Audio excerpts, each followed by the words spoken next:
इसे कहते हैं डर। यूपी पुलिस का डर, सूबे के मुख्यमंत्री योगी आदित्यनाथ का डर। ये है पूर्व मंत्री हाजी याकूब कुरैशी।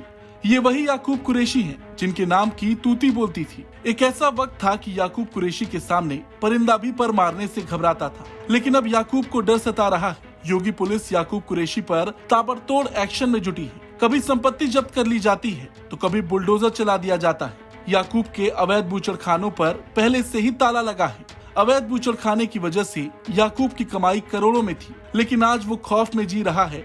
योगी राज में जेल की हवा भी खा चुका है। अब चलिए आपको याकूब कुरैशी के बारे में कुछ ऐसी बातें बताते हैं जिसे सुनकर आप भी हैरान हो जाएंगे।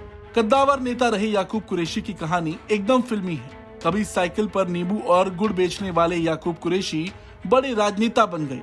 बड़े बड़े कारोबारियों में उनकी गिनती होती थी और खाड़ी देशों में बड़े एक्सपोर्टर में उनका भी नाम था। अपने और अपने परिवार के नाम पर करोड़ों का साम्राज्य खड़ा कर लिया, जो अब धीरे धीरे ढहता जा रहा है।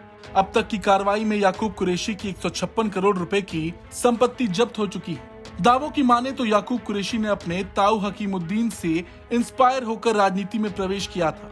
हकीमुद्दीन कांग्रेस के कद्दावर नेता थे। याकूब ने अपना राजनीतिक सफर भी कांग्रेस के साथ ही शुरू किया। 1995 में वो मेरठ के पार्षद बने और अगले साल डिप्टी मेयर बन गए। इसके बाद साल 1999 में वो कांग्रेस के टिकट पर लोकसभा का चुनाव लड़े। इस चुनाव में याकूब की हार हुई। फिर उन्होंने कांग्रेस का साथ छोड़ दिया और बसपा में शामिल हो गए।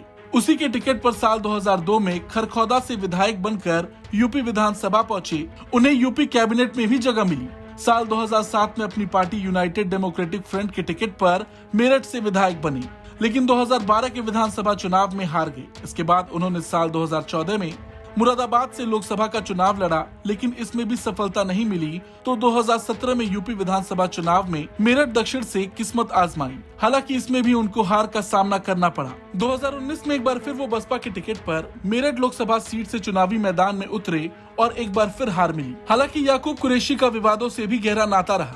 सबसे ज्यादा चर्चाओं में वो तब रहे थे जब साल 2006 में उन्होंने डेनमार्क के कार्टूनिस्ट का सिर कलम करने पर 51 करोड़ रुपए के इनाम का ऐलान किया था। कार्टूनिस्ट ने पैगंबर मोहम्मद का विवादित कार्टून बनाया था। धार्मिक भावनाओं को ठेस पहुंचाने का आरोप लगाकर उन्होंने ये ऐलान किया था। उन्होंने 17 फरवरी 2006 को फैज़-ए-आम इंटर कॉलेज में एक सभा में यह विवादित बयान दिया था। इस मामले में भी याकूब पर केस चल रहा है। इसके अलावा फ्रांसीसी मैगजीन शार्ली एब्दो के ऑफिस पर हुए हमले को भी याकूब ने ठीक ठहराया था और बयान दिया था कि पैगंबरे इस्लाम मोहम्मद साहिब की शान में गुस्ताखी माफ नहीं की जा सकती।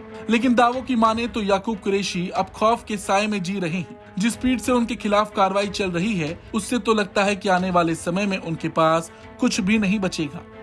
मेरठ से उस्मान चौधरी की रिपोर्ट, यूपी तक।